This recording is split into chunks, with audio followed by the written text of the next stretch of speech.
Es el año 1616. En una modesta casa de Stratford-upon-Avon, un hombre de 52 años está muriendo. Las cortinas están cerradas, bloqueando la luz primavera de abril. El aire huele a enfermedad y a hierbas medicinales que ya no sirven de nada. William Shakespeare, el hombre que algunos llaman el más grande escritor que jamás haya existido, yace en su cama. A su alrededor, sus familiares esperan. Su esposa Anne, mucho mayor que él, con el rostro marcado por décadas de una vida difícil. Sus hijas. Un notario con pergamino y pluma, listo para registrar las últimas voluntades del moribundo. El testamento se lee en voz alta. Propiedades. Dinero. Tierras. Y luego, una cláusula extraña que hará que generaciones futuras frunzan el ceño con perplejidad. A mi esposa, le dejo mi segunda mejor cama. No la mejor cama. La segunda mejor. Es un detalle menor, tal vez. Pero es extraño. Casi insultante. Pero hay algo aún más extraño en este testamento. Algo que brilla por su ausencia. No hay mención de libros. Ninguna referencia a manuscritos. Ni una sola palabra sobre las 37 obras de teatro que supuestamente escribió. Ni sobre los 154 sonetos. Nada sobre la pluma que escribió Hamlet, Rey Lear, Macbeth. Es como si el más grande escritor de todos los tiempos no poseyera ni un solo libro. Como si las palabras que cambiaron el idioma inglés para siempre nunca hubieran existido en su casa. Y entonces, el 23 de abril de 1616, William Shakespeare muere. Lo entierran en la iglesia local de Stratford. Sobre su tumba, se graba una maldición. Buen amigo, por Jesús, abstente, de cavar el polvo aquí encerrado. Bendito sea el hombre que respete estas piedras, y maldito el que mueva mis huesos. Una maldición. Para proteger sus huesos de ser perturbados. Pero, ¿qué hay de proteger su legado? ¿Qué hay de asegurar que el mundo recuerde quién escribió esas obras maestras? Silencio. Nada. Como si al hombre que escribió las palabras más hermosas en inglés no le importara si alguien las recordaba. Y aquí comienza el misterio. El enigma más grande de la literatura mundial. Porque 4 siglos después, miles de académicos, investigadores y escépticos han llegado a una conclusión inquietante. Tal vez William Shakespeare de Stratford-upon-Avon nunca escribió una sola palabra de las obras que llevan su nombre. Tal vez el hombre más famoso de la literatura inglesa es un fraude. Una máscara. Un nombre prestado para ocultar la verdadera identidad de alguien más. Esta noche, te invito a un viaje hacia las sombras de la Inglaterra isabelina. Donde el teatro era magia y peligro. Donde los espías se movían entre las cortes. Donde un hombre sin educación formal se convirtió, supuestamente, en el genio más grande que el mundo ha conocido. Respira profundo. Cierra los ojos. Y déjame contarte la historia del fantasma más famoso de la literatura. El hombre que tal vez nunca existió. O que existió, pero nunca escribió una palabra. La verdad, como descubrirás, es más extraña que cualquier ficción. Incluso más extraña que cualquier cosa en Hamlet. Para entender el misterio de Shakespeare, primero debemos regresar al principio. A Stratford-upon-Avon, un pueblo del corazón de Inglaterra, en el condado de Warwickshire. Es el año 1564. Inglaterra está bajo el reinado de Isabel I, la reina virgen. Es una época de renacimiento, de exploración, de peligro constante. España es el enemigo. Los católicos conspiran en las sombras. La peste bubónica regresa cíclicamente, matando a miles. En este mundo nace un niño. William Shakespeare. Hijo de John Shakespeare, un fabricante de guantes que eventualmente se convertirá en alcalde del pueblo. Y de Mary Arden, una mujer de origen ligeramente más noble. La fecha exacta de nacimiento no se conoce. Los registros parroquiales muestran que fue bautizado el 26 de abril. Tradicionalmente, los bebés eran bautizados 3 días después del nacimiento. Así que probablemente nació el 23 de abril. La misma fecha en que morirá 52 años después. Una simetría poética. O una coincidencia conveniente, dependiendo de cuán escéptico seas. De la infancia de William, sabemos casi nada. Probablemente asistió a la escuela de gramática local, donde habría aprendido latín básico. Pero no hay registros. No hay evidencia directa. Solo asunciones basadas en lo que era común para hijos de comerciantes prósperos. Sus padres, muy probablemente, eran analfabetos. John Shakespeare firmaba documentos con una marca, no con su nombre. Era común en la época, incluso entre personas de cierta riqueza. Su madre, Mary Arden, tampoco dejó evidencia de saber leer o escribir. Imagina esto, el hombre que revolucionaría el idioma inglés, que crearía palabras que aún usamos 4 siglos después, creció en un hogar donde nadie podía leer. Donde no había libros. Donde la palabra escrita era un misterio impenetrable. ¿Es posible? Claro. Los genios surgen de los lugares más inesperados. Pero es extraño. Como un águila naciendo en un nido de gallinas.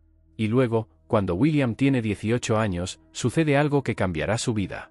Se casa con Anne Hathaway, una mujer 8 años mayor que él. Y está embarazada. En la Inglaterra puritana de la época, esto es un escándalo. El matrimonio es apresurado, probablemente forzado por las familias para evitar la deshonra.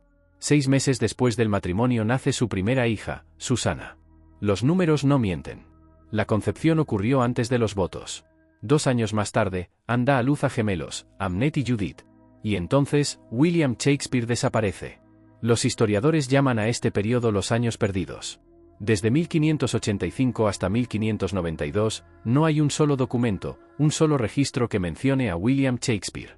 7 años de su vida simplemente se desvanecen del registro histórico. Es como si hubiera sido borrado de la existencia. Como si hubiera caído por una grieta en el tiempo.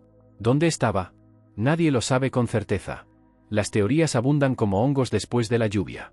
Algunos dicen que se unió a una compañía de actores itinerantes que pasó por Stratford, que viajó con ellos por toda Inglaterra, aprendiendo el oficio del teatro desde abajo, cargando decorados, sosteniendo antorchas, interpretando papeles menores, observando, siempre observando.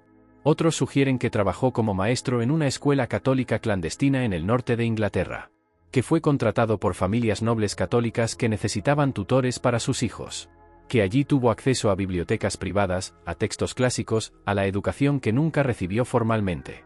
Hay quienes especulan que viajó al continente, a Italia, que visitó Venecia, Verona, Padua, las ciudades que más tarde describiría con tal detalle en sus obras. ¿Cómo, si no, podría conocer la geografía de Verona lo suficientemente bien como para situar Romeo y Julieta allí con precisión? ¿Cómo podría describir los canales de Venecia, la Universidad de Padua, los conflictos entre ciudades-estado italianas? Y algunos, los más imaginativos o los más paranoicos dependiendo de tu perspectiva, creen que estos años son la clave del misterio. Que en algún lugar, durante estos 7 años, el verdadero autor de las obras de Shakespeare hizo un pacto con este joven de Stratford. Un acuerdo para usar su nombre como máscara. Un trato sellado en secreto, en alguna taberna oscura o salón noble. Pero esto es especulación. Fantasía. O tal vez no. No lo sabemos. Y esa es precisamente la naturaleza del misterio. Lo que sí sabemos con certeza es que en 1592, William Shakespeare reaparece. Y esta vez, en Londres. Londres en la década de 1590 es un hervidero de creatividad, violencia y oportunidad. Es una ciudad de 100.000 habitantes, la más grande de Inglaterra. Pero no te dejes engañar por el número. No es una metrópolis moderna. Es un laberinto medieval. Las calles son estrechas, sinuosas como intestinos. Están sin pavimentar, cubiertas de barro en invierno, de polvo en verano. Los desechos humanos y animales fluyen por canales abiertos en el centro de cada calle. El hedor es abrumador, especialmente en verano. Es una mezcla nauseabunda de excrementos, carne podrida, cerveza rancia y sudor humano. La peste es una amenaza constante. Cada pocos años, regresa. Las autoridades cierran los teatros cuando las muertes semanales superan cierto número. Familias enteras son selladas en sus casas, con una cruz roja pintada en la puerta. Quedarse dentro o morir. La criminalidad es rampante. Carteristas. Ladrones. Asesinos a sueldo. Las ejecuciones públicas son entretenimiento. La gente se reúne en Tower Hill o Tyburn para ver cómo los traidores son ahorcados, destripados y descuartizados. Es barbarie. Pero es también teatro. Espectáculo. Los condenados a menudo dan discursos finales, conscientes de que están interpretando su último papel. Pero también es la capital del teatro. Y esto es lo extraordinario de la época isabelina. Esta mezcla de brutalidad y belleza. De ignorancia y genio. De muerte y arte. Los teatros están brotando por toda la ciudad. Bueno, no exactamente en la ciudad. Las autoridades puritanas de Londres consideran el teatro inmoral. Así que los teatros se construyen fuera de los límites de la ciudad, en Southwark, al otro lado del río Támesis. Donde también están los burdeles, las peleas de osos, y otras diversiones consideradas pecaminosas. El teatro. El telón. La rosa. Lugares donde los plebeyos pueden, por un penique, el precio de una barra de pan, ver obras que los transportan a mundos de reyes y reinas, de amantes y asesinos, de magia y tragedia. No hay nada como esto en ningún otro lugar de Europa. En Francia, el teatro es para la corte. En España, es controlado por la Iglesia. Pero en Inglaterra, el teatro es popular. Es democrático. El aprendiz de zapatero está de pie junto al comerciante de telas. La prostituta junto a la esposa del mercader. Todos mezclados en el patio del teatro, comiendo nueces, bebiendo cerveza, gritando comentarios a los actores. Y aquí, en este mundo caótico y vibrante, aparece William Shakespeare. Su primera aparición documentada en Londres es en 1592, y no es halagadora. Un dramaturgo rival, Robert Greene, yaciendo en su lecho de muerte, escribe un panfleto amargo. En él, ataca a Shakespeare, llamándolo un advenedizo. Una corneja engreída que se viste con nuestras plumas. Greene está muriendo de sífilis y exceso de bebida. Su vida ha sido un desastre. Brillante pero autodestructivo. Y ahora, en su lecho de muerte, usa sus últimas energías para atacar a este recién llegado que tiene el descaro de escribir para el teatro. Porque Greene es un university wit. Un ingenio universitario. Estudió en Cambridge. Conoce el latín y el griego. Ha leído a Ovidio en el original. Es, en su propia mente, parte de una élite intelectual. Y entonces llega este don nadie de Stratford, este fabricante de guantes convertido en actor, y tiene el descaro de escribir obras. Y peor aún, las obras son exitosas. El público las ama. Los empresarios teatrales le piden más. Es indignante. Es como si un campesino sin educación decidiera dar clases de filosofía en Oxford. Imperdonable. Pero Greene muere poco después, probablemente sin saber que este advenedizo que tanto despreciaba sería recordado durante siglos mientras que su propio nombre sería relegado a notas al pie en libros de historia literaria. Y Shakespeare continúa. Imparable. Durante los siguientes 20 años, William Shakespeare se convertirá en el nombre más famoso del teatro londinense. Escribe, en promedio, 2 obras por año. Un ritmo asombroso. Historias. Comedias. Tragedias. Obras que van desde la comedia más ligera hasta la tragedia más oscura. Enrique V. Ricardo III. Crónicas históricas que dramatizan la sangrienta historia de Inglaterra. Tito Andrónico, una tragedia de venganza tan violenta que hace que las películas de horror modernas parezcan comedias familiares. La comedia de los errores, una farsa basada en Plauto. El sueño de una noche de verano, una fantasía que mezcla nobles atenienses con hadas del bosque. Las obras son diversas. Experimentales. Cada una explorando un género diferente, un tono diferente. Y también se convierte en un hombre de negocios astuto. Esto es crucial. Porque mientras sus obras exploran los temas más elevados de la existencia humana, mientras Hamlet medita sobre ser o no ser, William Shakespeare el hombre está preocupado por cosas mucho más mundanas, dinero. En 1594, se une a los Lord Chamberlain's Men, una compañía de teatro. No solo como actor y escritor, sino como accionista. Share, lo llaman. Posee una parte de la compañía. Recibe un porcentaje de las ganancias. Es un arreglo poco común. La mayoría de los dramaturgos son trabajadores contratados. Escriben una obra, reciben un pago único, y la compañía posee el texto. Pero Shakespeare es más listo. Negocia una participación. Se convierte en socio, no en empleado. Y cuando la compañía construye el Globe Theatre en 1599, Shakespeare posee el 10%. Es uno de los householders, los propietarios del edificio. El Globe es revolucionario. Es un teatro circular, o más precisamente, un polígono de 20 lados que se aproxima a un círculo. Está construido con las vigas de un teatro anterior, de Theatre, que fue desmantelado ilegalmente en medio de la noche cuando el propietario del terreno se negó a renovar el contrato de arrendamiento. Imagina la escena, es diciembre de 1598. Nieve en el suelo. Oscuridad. Un grupo de hombres con herramientas desmantela el edificio viga por viga, clavo por clavo. Los transportan a través del río helado hasta Southwark. Y allí construyen un nuevo teatro. El Globe. Es robo, técnicamente. Pero también es brillante. Y completamente en carácter con el espíritu salvaje de la época. El Globe puede albergar a 3000 espectadores. Los pobres, los groundlings, pagan un penique para estar de pie en el patio abierto, expuestos al clima. Si llueve, se mojan. Si hace sol, se asan. Pero por un penique, pueden ver a los actores más famosos de Inglaterra interpretar las obras más emocionantes jamás escritas. Los más ricos pagan 2 o 3 peniques por asientos en las galerías cubiertas. Y los muy ricos, los nobles, pueden sentarse en los palcos directamente sobre el escenario, donde todos pueden verlos. Ir al teatro, para ellos, no es solo ver la obra. Es ser visto. Es exhibir su riqueza y estatus. No hay escenografía elaborada. Algunas cortinas. Tal vez un trono o una cama que se puede mover. Pero eso es todo. La plataforma vacía es todo lo que tienen. Y las palabras. Las palabras lo son todo. Las palabras crean el ambiente, el lugar, el tiempo. Cuando un actor dice es de noche, el público acepta que es de noche, aunque el sol brille sobre sus cabezas. Cuando dice estamos en Roma, están en Roma, aunque estén en un teatro de madera en Southwark. Es teatro de la imaginación. Y requiere un lenguaje extraordinario para que funcione. Los actores hablan directamente a la audiencia, rompiendo lo que siglos después se llamará la cuarta pared. Los soliloquios no son conversaciones privadas. Son pensamientos compartidos con 3000 extraños. Es intimidad pública. Una paradoja que solo el teatro puede lograr. Y las obras de Shakespeare dominan ese escenario. Año tras año. Obra tras obra. Pero aquí está lo extraño, lo perturbador: mientras Shakespeare el hombre de negocios prospera, Shakespeare el escritor deja muy pocos rastros. No hay manuscritos originales de ninguna de sus obras. Ni uno solo. Nada escrito de su puño y letra. Ningún borrador con tachaduras y correcciones. Ninguna nota al margen. Nada. Algunas obras fueron publicadas en vida en cuartos, pequeños folletos baratos vendidos en las calles por 6 peniques. Pero estos están llenos de errores. Líneas que no tienen sentido. Nombres de personajes cambiados a mitad de la obra. Escenas en el orden equivocado. Los académicos creen que estos cuartos piratas fueron creados por actores que reconstruyeron los diálogos de memoria después de las representaciones. O por taquígrafos sentados en el público, garabateando furiosamente. El resultado es como un juego de teléfono descompuesto. Una aproximación, no el original. Y no hay cartas personales. Shakespeare vivió en una época donde la correspondencia era común entre personas educadas. Su contemporáneo Ben Jonson dejó volúmenes de cartas.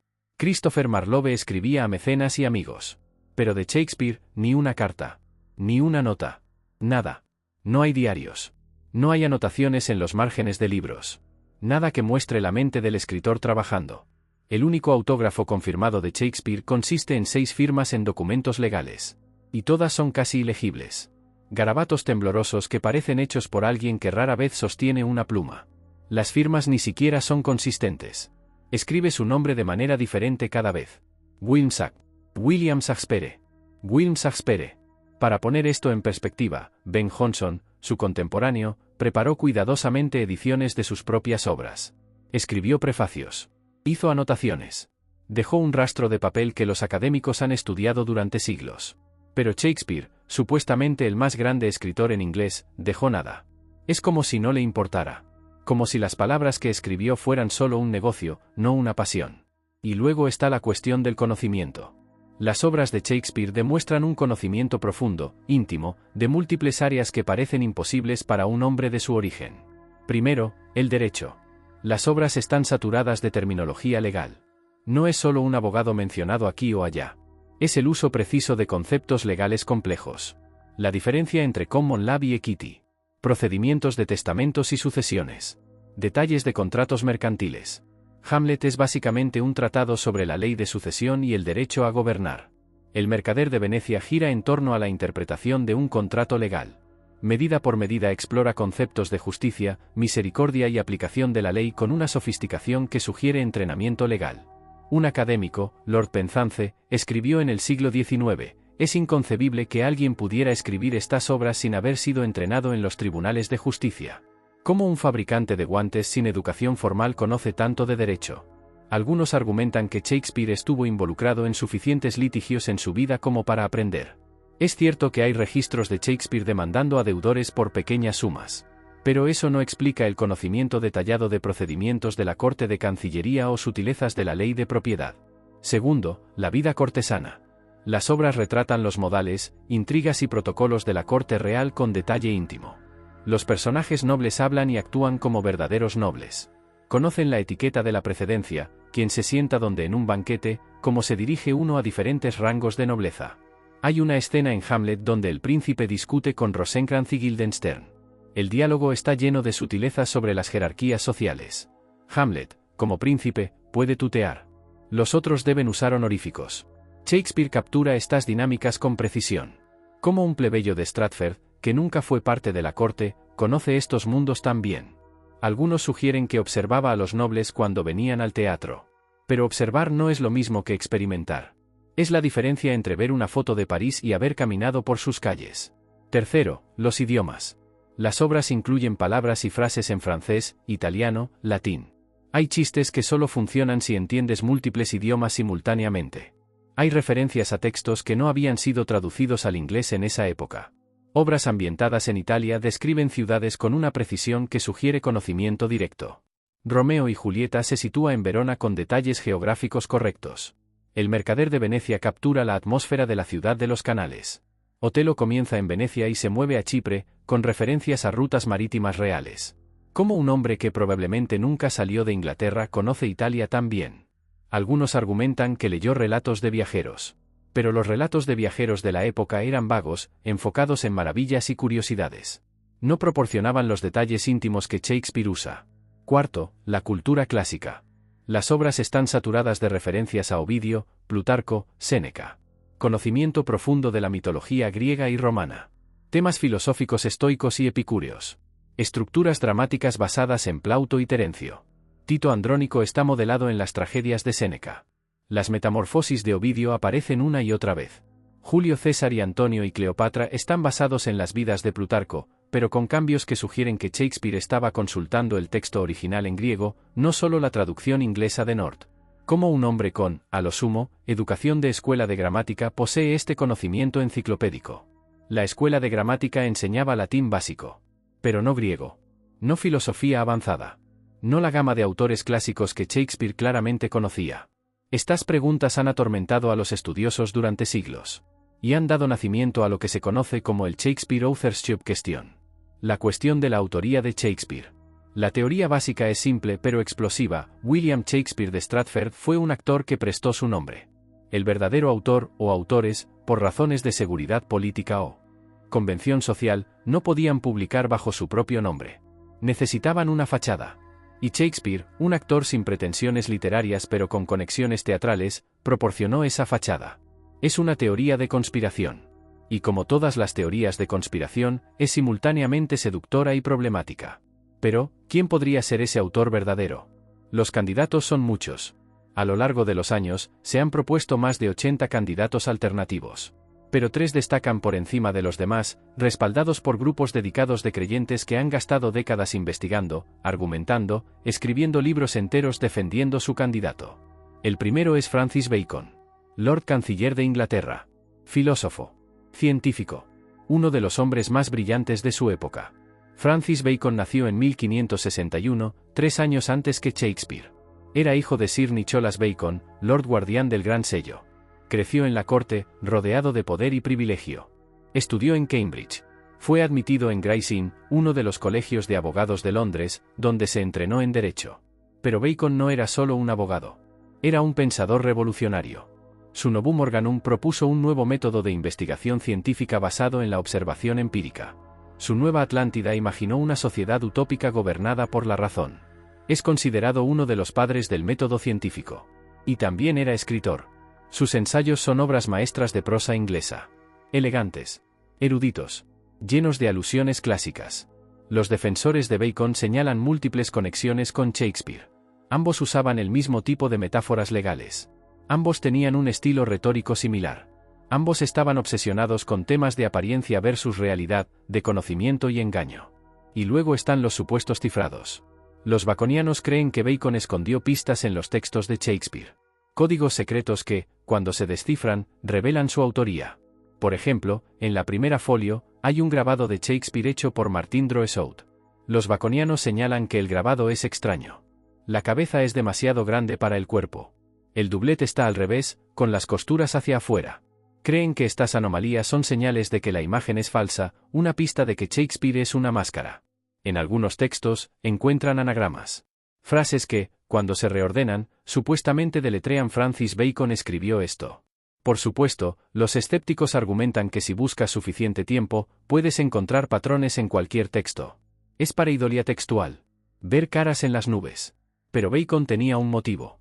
Como político ambicioso, escribir para el teatro, considerado una forma de entretenimiento baja y moralmente sospechosa, podría haber dañado su reputación. Los puritanos veían el teatro como el trabajo del diablo. Un lord canciller asociado con el teatro habría sido escandaloso. Necesitaba un seudónimo. Y Shakespeare, un actor sin pretensiones literarias, era perfecto. Bacon le pagaba. Shakespeare prestaba su nombre.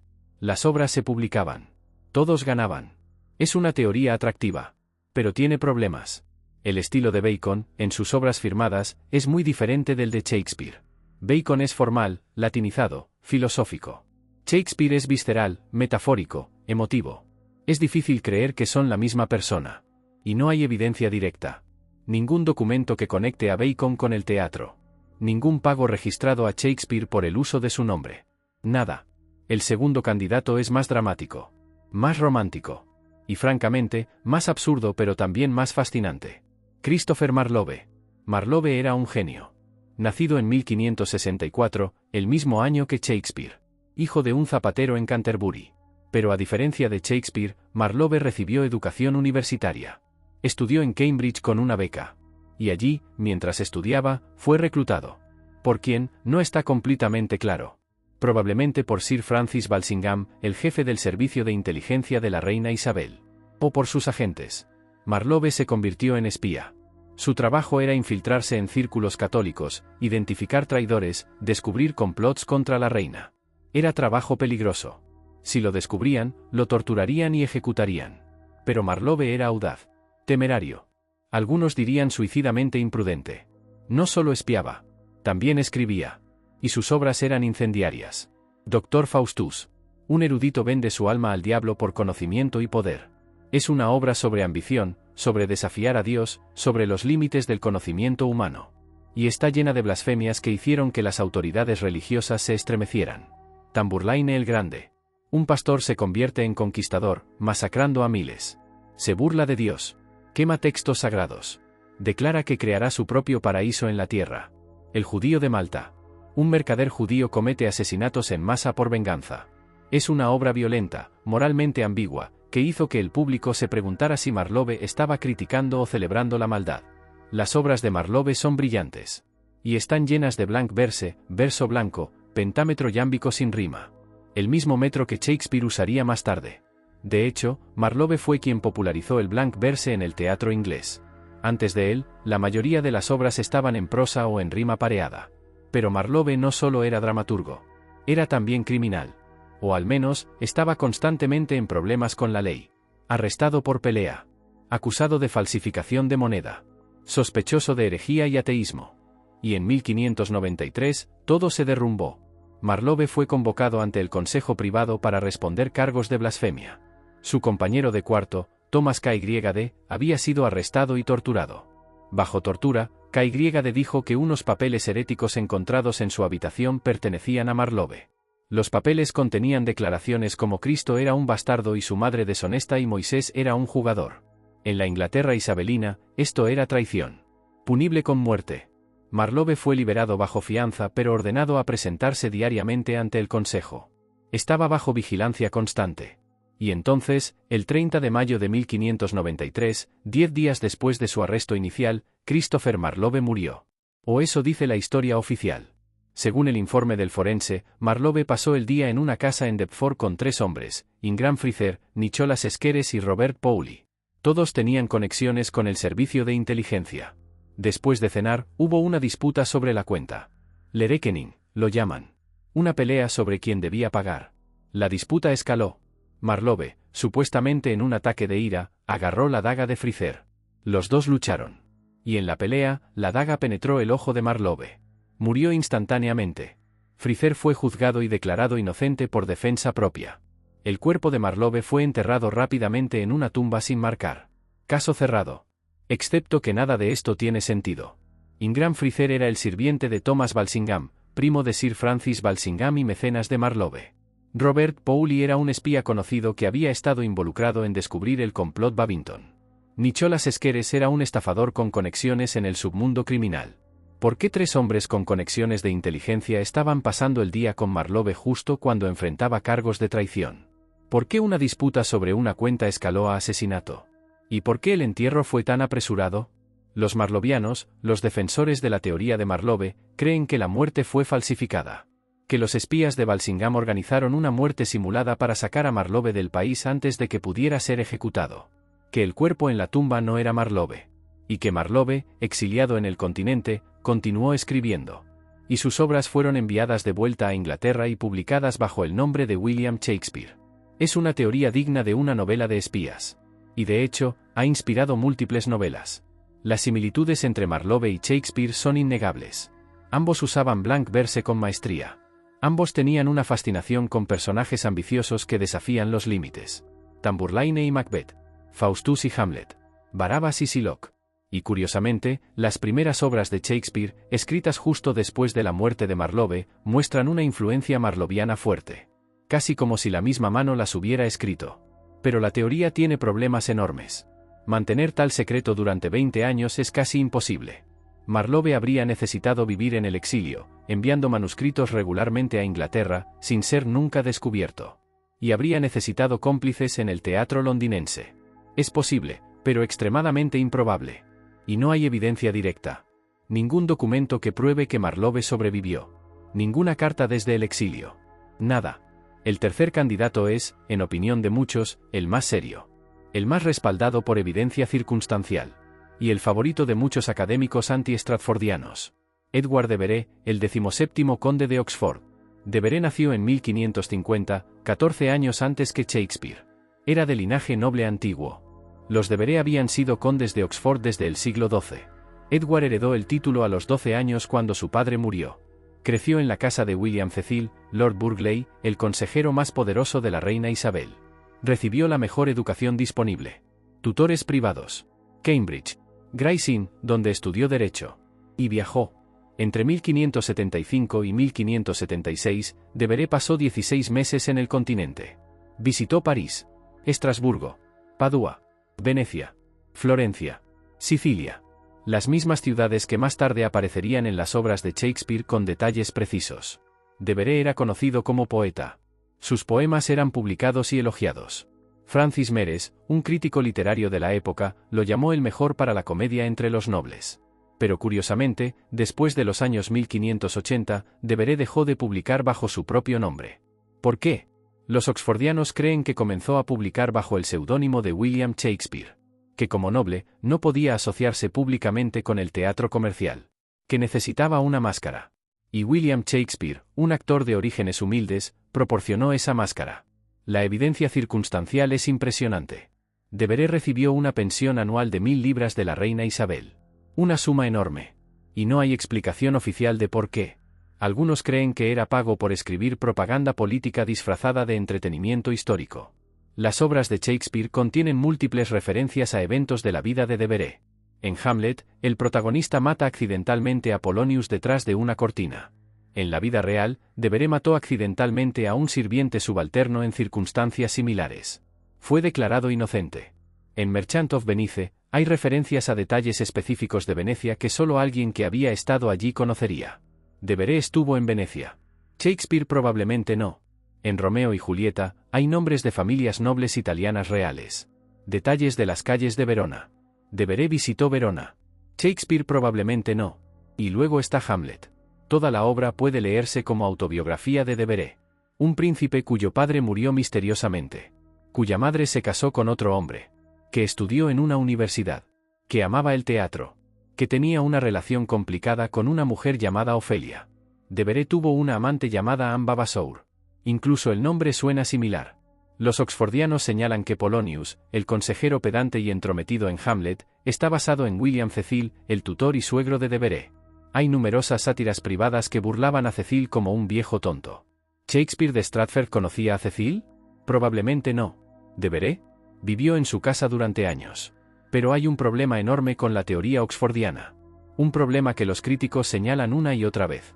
Edward de Vere murió el 24 de junio de 1604. Y varias obras de Shakespeare fueron escritas, o al menos representadas por primera vez, después de esa fecha. Macbeth data de alrededor de 1606. Contiene referencias al complot de la pólvora de 1605. La tempestad de 1611, con referencias a un naufragio de 1609 en las Bermudas. Antonio y Cleopatra, Coriolano, El cuento de invierno, Cimbelino. Todas posteriores a 1604. Los oxfordianos tienen respuestas. Argumentan que estas obras fueron escritas antes pero no publicadas hasta después. Que las referencias aparentemente posteriores fueron añadidas por otros. Que las fechas tradicionales están equivocadas.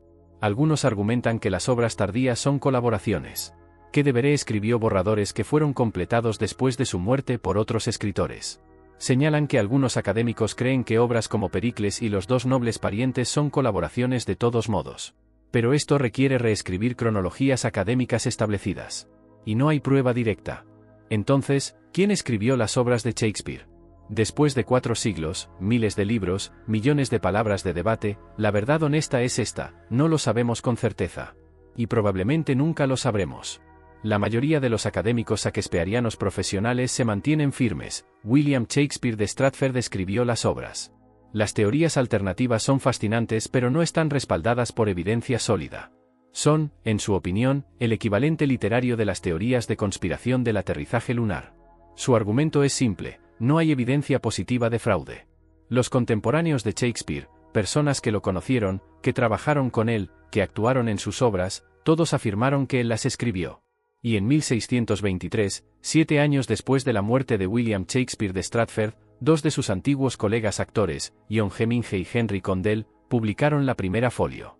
La Primera Folio es una colección masiva de 36 obras de teatro. 18 de ellas nunca habían sido publicadas antes. Sin la Primera Folio, nunca habríamos tenido Macbeth, Julio César, Noche de Reyes, La Tempestad, Como gustéis, Antonio y Cleopatra, y muchas otras. Habríamos perdido la mitad del canon shakespeariano. La mitad de las obras más grandes jamás escritas en inglés simplemente se habrían desvanecido, olvidadas. En el prefacio, Hemingway y Condell escriben claramente que estas son las obras de nuestro amigo y colega William Shakespeare. Incluyen testimonios de otros escritores contemporáneos. Ben Jonson escribe un poema laudatorio en el que llama a Shakespeare el cisne de Avon, dulce cisne de Avon. Para los defensores de la autoría tradicional, esto es prueba suficiente. Los contemporáneos de Shakespeare, personas que lo conocieron personalmente, afirmaron que él escribió estas obras. ¿Por qué dudaríamos de ellos? Pero los escépticos responden: estos hombres eran actores y hombres de negocios. Tenían interés financiero en perpetuar el mito. Shakespeare, el accionista, poseía derechos sobre las obras. Los Chamberlainsmen, luego Kingsmen, tenían el monopolio de las obras de Shakespeare. Era conveniente, rentable, mantener la ficción de que su amigo fallecido las había escrito. Y señalan que Ben Jonson usa lenguaje extrañamente ambiguo en su poema. Llama a Shakespeare un monumento sin tumba. ¿Es esto una pista de que Shakespeare el hombre y Shakespeare el escritor no son la misma persona? ¿Que el verdadero autor no tiene tumba porque la tumba de Stratford es de otra persona? Los jonsonianos argumentan que es solo lenguaje poético. Que Jonson está diciendo que la verdadera tumba de Shakespeare son sus obras, que vivirán para siempre. Es una metáfora común. El debate ha continuado durante 4 siglos. Y ha atraído a grandes mentes. Mark Twain escribió un ensayo expresando serias dudas sobre la autoría tradicional. Sigmund Freud creía que Devereux escribió las obras. Charlie Chaplin era escéptico. Orson Welles tenía dudas. Pero también grandes defensores de Shakespeare. Samuel Schoenbaum, uno de los biógrafos más respetados de Shakespeare, ridiculizó las teorías alternativas. Stephen Greenblatt, probablemente el académico shakespeariano vivo más influyente, las considera tonterías. Y tal vez, solo tal vez, ambos lados tienen razón en parte. Tal vez estamos subestimando lo que un genio autodidacta puede lograr. La historia está llena de ejemplos de personas que trascendieron sus orígenes. Abraham Lincoln tuvo menos de un año de educación formal, pero escribió algunos de los discursos más elocuentes en la historia estadounidense.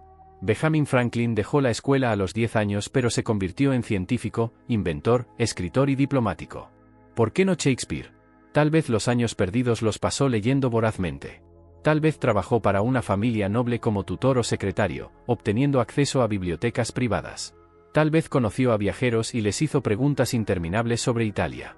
Tal vez tenía una memoria fotográfica y una capacidad de observación extraordinaria. El genio, después de todo, no siempre viene con credenciales académicas. A veces surge de lugares inesperados. Y tal vez eso es precisamente lo que hace que sea genio. O tal vez había una conspiración. Tal vez múltiples personas escribieron bajo el nombre de Shakespeare. Tal vez era un colectivo, un grupo de dramaturgos trabajando juntos. Tal vez Devereux escribió algunas obras, Bacon otras, Marlowe algunas más, y Shakespeare de Stratford contribuyó también. Tal vez nunca sabremos por qué el secreto fue guardado tan bien que la verdad murió con los conspiradores. Pero independientemente de quién movía la pluma, lo que esa pluma creó es indiscutible. 37 obras de teatro que capturan toda la gama de la experiencia humana. Del amor más sublime a la violencia más brutal. De la comedia más ligera a la tragedia más devastadora. De la inocencia de los jóvenes amantes en sueño de una noche de verano a la locura apocalíptica de Rey Lear. 154 sonetos de belleza lírica incomparable. Poemas que exploran el amor, el tiempo, la muerte, la belleza, la traición, con una economía de lenguaje que hace que cada palabra cuente. Y personajes. Oh, los personajes. Seres humanos complejos, contradictorios, vivos. Hamlet con sus dudas paralizantes. Un hombre que piensa tanto que no puede actuar. To be or not to be, ser o no ser. No es solo una pregunta sobre el suicidio. Es una exploración de la existencia misma. ¿Qué significa estar vivo? ¿Vale la pena el sufrimiento? ¿Es mejor existir y sufrir o no existir en absoluto? Lady Macbeth con su ambición destructiva. Una mujer que empuja a su esposo a asesinar. Que dice un sexuenme aquí, conviertan mi leche en hiel. Que quiere renunciar a su feminidad para tener el coraje de hacer lo impensable. Y luego, destruida por la culpa, camina dormida intentando lavar sangre invisible de sus manos. Out damn the spot, fuera maldita mancha. Es trauma. Es colapso psicológico. Descrito con precisión que anticipa el psicoanálisis por 3 siglos. Rey Lear en su locura cósmica. Un rey que lo pierde todo. Corona. Hijos. Razón. Cordura. Que termina en una tormenta, gritando al cielo indiferente. La obra no ofrece consuelo. No hay justicia poética. Los buenos mueren junto con los malos. El universo es caótico, cruel, sin sentido. Y sin embargo, hay momentos de ternura desgarradora. Lear y Cordelia. Reconciliados brevemente antes de que todo se derrumbe de nuevo. Es nihilismo envuelto en amor paternal. Otelo en sus celos autodestructivos. Un héroe de guerra manipulado por Iago hasta que mata a la esposa inocente que ama. Y luego, demasiado tarde, comprende lo que ha hecho.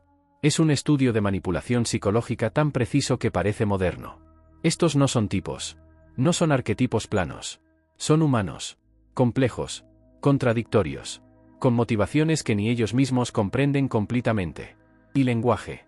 El lenguaje. Shakespeare usó entre 20.000 y 30.000 palabras únicas en sus obras. Para poner esto en perspectiva, la versión King James de la Biblia, publicada casi al mismo tiempo, usa solo 8.000 palabras. La persona promedio hoy usa alrededor de 20.000 palabras en toda su vida. Shakespeare las usó en sus obras. Se estima que inventó alrededor de 1.700 palabras que ahora son parte permanente del inglés. Palabras como uncomfortable, lonely, gloomy, critic, generous, obscene. Frases como break the ice, wild goose chase, heart of gold, love is blind. El inglés moderno está saturado de Shakespeare. Hablamos en shakespearismo sin siquiera saberlo. Es omnipresente. Invisible. Como el aire que respiramos. Y más allá de las palabras individuales, está la forma en que las usó. Las metáforas. Las imágenes. En Macbeth, la vida es una historia contada por un idiota, llena de ruido y furia, significando nada. Es nihilismo destilado en una frase. En Romeo y Julieta, Julieta es el sol. No se parece al sol. No brilla como el sol. Es el sol. Es metáfora que colapsa la distancia entre vehículo y tenor, creando identidad poética. En Hamlet, Dinamarca es una prisión. El mundo es una prisión. Estamos todos atrapados en existencia, incapaces de escapar. Estas no son solo palabras bonitas. Son filosofía, psicología, teología, todo comprimido en poesía. Y fueron escritas hace más de 4 siglos. Sin embargo, aún nos hablan. Aún nos conmueven. Aún nos revelan verdades sobre nosotros mismos que no sabíamos que conocíamos. Eso es lo que hace que el misterio de la autoría sea, en última instancia, menos importante que la obra misma. Porque al final, ¿importa realmente quién movía la pluma? Las obras existen. Viven. Han sobrevivido 4 siglos de guerras, revoluciones, cambios culturales sísmicos. Se han traducido a todos los idiomas principales y a muchos menores. Se representan en todos los continentes. Son estudiadas en escuelas secundarias en Tokio y universidades en Sao Paulo. Actores en Mumbai y Johannesburgo interpretan a Hamlet. Y siguen revelando nuevas profundidades. Cada generación encuentra algo diferente en ellas. Los victorianos vieron moralidad clara. Los románticos vieron pasión desbordante. Los modernistas vieron alienación y fragmentación. Los posmodernos ven ambigüedad y deconstrucción. Las obras son espejos. Reflejan lo que traemos a ellas. Y tal vez eso es precisamente porque siguen vivas. Y tal vez eso es lo que realmente significa ser inmortal. No vivir para siempre, sino crear algo que viva para siempre. Algo que cada generación adopta, interpreta, hace suya. Algo que nunca muere porque nunca deja de ser relevante. William Shakespeare, quien quiera que fuera, logró eso. Y entonces regresamos a esa habitación en Stratford en 1616. Al hombre muriendo en su cama. Al testamento que no menciona libros ni manuscritos. Solo propiedades, dinero, y esa segunda mejor cama para su esposa. Tal vez el silencio es apropiado. Tal vez el creador de Hamlet, quien escribió palabras, sabía que las palabras son lo que importa. No el hombre. No la biografía. No los detalles mundanos de quien poseía qué. Solo las palabras en la página. Las palabras habladas en voz alta en un escenario. Las palabras que viven en las mentes de lectores y audiencias. O tal vez ese hombre muriendo nunca escribió una palabra. Tal vez fue solo un actor exitoso, un hombre de negocios astuto que prestó su nombre. Y el verdadero autor, quien quiera que fuera, murió en secreto. Su identidad perdida para siempre. Su genio atribuido a otro. No lo sabemos. Y la belleza terrible, la ironía cruel del misterio es que probablemente nunca lo sabremos. Los huesos de Shakespeare descansan en la iglesia de la Trinidad en Stratford, protegidos por esa maldición grabada en su lápida. Algunas personas han propuesto exhumar el cuerpo. Realizar análisis de ADN. Buscar pistas en los restos. Pero la maldición permanece. Maldito el que mueva mis huesos. Y quizás es mejor así. Quizás los misterios deben permanecer misteriosos. Quizás la incertidumbre es más valiosa que la respuesta. Porque los misterios nos obsesionan. Nos atraen. Nos hacen seguir buscando, cuestionando, explorando. Y en esa búsqueda, leemos las obras una y otra vez. Las estudiamos. Las debatimos. Las representamos. Las mantenemos vivas. Tal vez ese era el plan desde el principio. Crear un misterio tan profundo que la gente no pueda dejar de hablar del autor. Y al hablar del autor, no pueden evitar hablar de las obras. Leerlas. Analizarlas. Asegurarse de que nunca sean olvidadas. Es brillante, en cierto modo. Una estrategia de inmortalidad que ha funcionado durante 4 siglos y seguirá funcionando mientras exista el idioma inglés. O tal vez no hay conspiración. Tal vez solo es el accidente de la historia. Un hombre que vivió, escribió o no escribió, murió, y dejó muy poco registro personal. Y ese vacío, ese silencio, ha sido llenado por nuestras propias proyecciones. Nuestros propios deseos de misterio. Nuestra necesidad romántica de creer que el genio debe ser excepcional en todos los sentidos, incluso en sus orígenes. Esta noche, cuando cierres los ojos, tal vez pienses en ese actor de Stratford. Ese hombre que pudo o no haber escrito las palabras más hermosas en inglés. Y tal vez escuches un susurro en la oscuridad. To be or not to be, that is the question. Ser o no ser, esa es la cuestión. Y te preguntarás, ¿importa realmente quién hizo esa pregunta por primera vez? ¿O importa más que la pregunta se hizo? Que se sigue haciendo. Que seguirá haciéndose mientras exista el lenguaje humano. Mientras existan personas que se preguntan sobre el sentido de la existencia. Porque esa es la verdadera inmortalidad. No estar vivo para siempre. Sino crear preguntas que nunca mueren. Crear personajes que nunca dejan de respirar.